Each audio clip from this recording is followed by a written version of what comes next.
Selamat datang dan selamat berjumpa kembali emak-emak di rumah dan kaulah muda-mudi seluruh tanah air tercinta yang setia bersama Dunia Entertainment. Kali ini akan memberikan kabar terbaru, teraktual dan terpercaya seputar terpaksa menikahi tuan muda. Setelah terbaring sakit karena penyakit flu, pilek dan demam, hari ini Alicia Rininta, pameran Kinanti memperlihatkan kondisinya yang mulai membaik. Hal tersebut diketahui dari postingan terbaru di Instagram story-nya. Lewat sebuah foto, aktris Kinanti memperlihatkan tangannya yang sudah tak lagi dipasangi selang infus. Dilepas yuhu, kata Alicia Rininta, seperti dikutip dari Instagramnya, tanggal 24 Februari tahun 2022. Lawan main Chris Lauren aktor Abimana sebagai sang suami ini bahkan memamerkan senyum cerianya.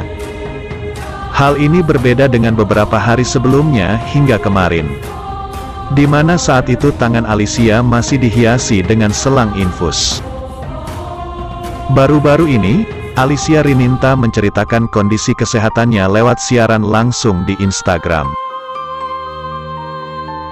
Alicia Rininta diketahui sakit flu atau demam.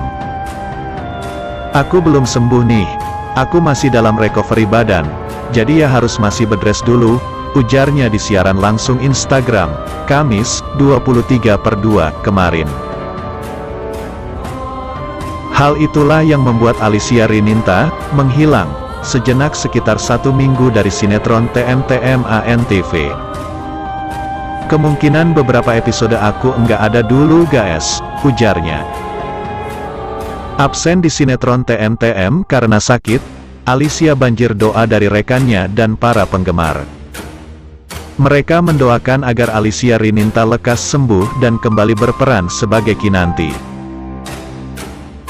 "Cepat sembuh ya Kinan," kata aktris Abimana di keterangan fotonya bersama Alicia Rininta di Instagram. "Semoga lekas pulih Kak Kinan, kita semua kangen, kasihan Nayaka dan Mas Abi," kata netizen di kolom komentar. "Cepat sembuh Aliciaku.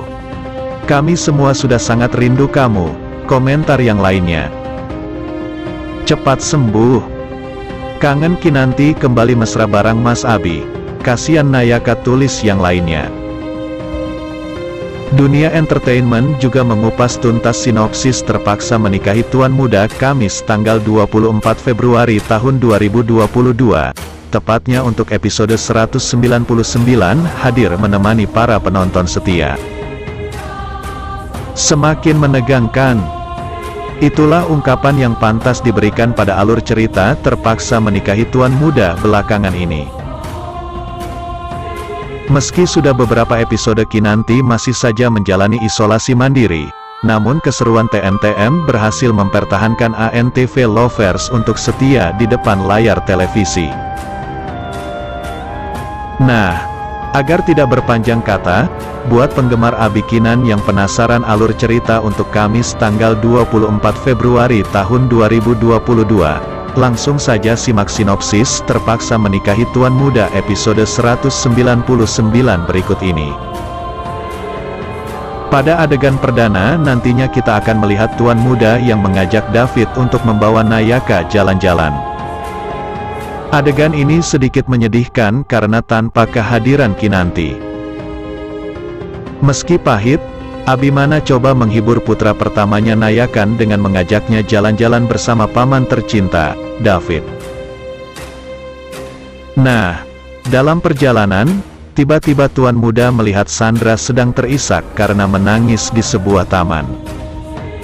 Sepertinya Sandra sedang menangisi kehidupan rumah tangganya. Karena merasa iba, tuan muda lalu menghampiri Sandra. Kehadiran tuan muda yang tiba-tiba ini tentu saja mengagetkan Sandra.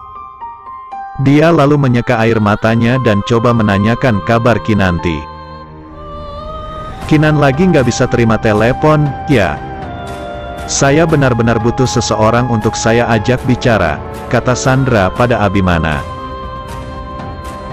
Bukannya menjawab, tuan muda malah bertanya balik apa yang sedang terjadi. Karena terus didesak oleh tuan muda, Sandra akhirnya menceritakan semuanya. Kehidupan rumah tangganya bersama Denny sedang diguncang badai. Menurut Sandra, hubungan dia dan Denny sepertinya bakal hancur lebur. Dari sekian banyak curhatan Sandra, ada satu yang mengejutkan tuang muda. Hal ini terkait niat Denny menceraikan Sandra dan menikah dengan wanita lain. Setelah mendengar permasalahan yang menyebabkan Sandra menyendiri dan menangis di taman, tuan muda lalu menjawab pertanyaan Sandra sebelumnya. Kinan sedang sakit. Tapi kalau kamu mau, kamu bisa cerita sama saya karena teman istri saya adalah teman saya juga, kata Abimana. Sementara itu di adegan lain kita melihat Reno menampakkan wajah cemberut. Natasha bingung, karena mereka sebenarnya datang ke butik untuk mencari baju pengantin. Entahlah, Reno merasa seperti terjebak cinta Natasha. Sayangnya, Natasha yang melihat Reni muram seperti itu langsung mengingatkan Reno pada perjanjian mereka. Semua ini tentang dendam. Natasha berjanji akan membantu Reno membalaskan dendamnya dengan catatan Reno mau menikahi dirinya. Reno akhirnya tidak bisa melawan. Di tempat lain David lebih cekatan daripada Abimana saat jaga Nayaka. Sebelumnya, Abimana terlihat baru pulang setelah mencari keberadaan Reno yang tidak tahu kabarnya. Ketika Abimana melewati kamar Nayaka, dia mendengar tangisan anaknya tersebut. Lalu Abimana masuk ke dalam melihat Nayaka. Ternyata Nayaka saat itu sedang sendirian dan babysitter juga tidak ada di dalam. Karena terus menangis, Abimana pun menggendong Nayaka. Tiba-tiba David masuk ke kamar Nayaka untuk melihat Abimana. Di sana Abimana meminta David menggendong Nayaka sebentar. Fit, kamu gendong Nayaka sebentar ya. Saya mau membuatkan susu Nayaka, kata Abimana. David pun mengambil Nayaka dari gendongan Abimana. Kemudian David juga menenangkan Nayaka sambil bernyanyi. Saat Abimana kembali ke kamar, dia melihat Nayaka terdiam di gendongan David. Tentu Abimana penasaran bagaimana cara David menenangkan Nayaka, padahal sebelumnya dia menangis. David pun mengatakan bahwa dia hanya menggendong Nayaka sambil bernyanyi. Abimana mencoba melakukan hal yang sama. Dia menggendong Nayaka sambil mengajak bernyanyi. Lalu Nayaka pun tertidur, dan Abimana meletakkannya secara perlahan di tempat tidur bayi. Beberapa saat kemudian, Nayaka kembali bangun dan menangis. Kebetulan David yang masih berada di sana menggendong Nayaka.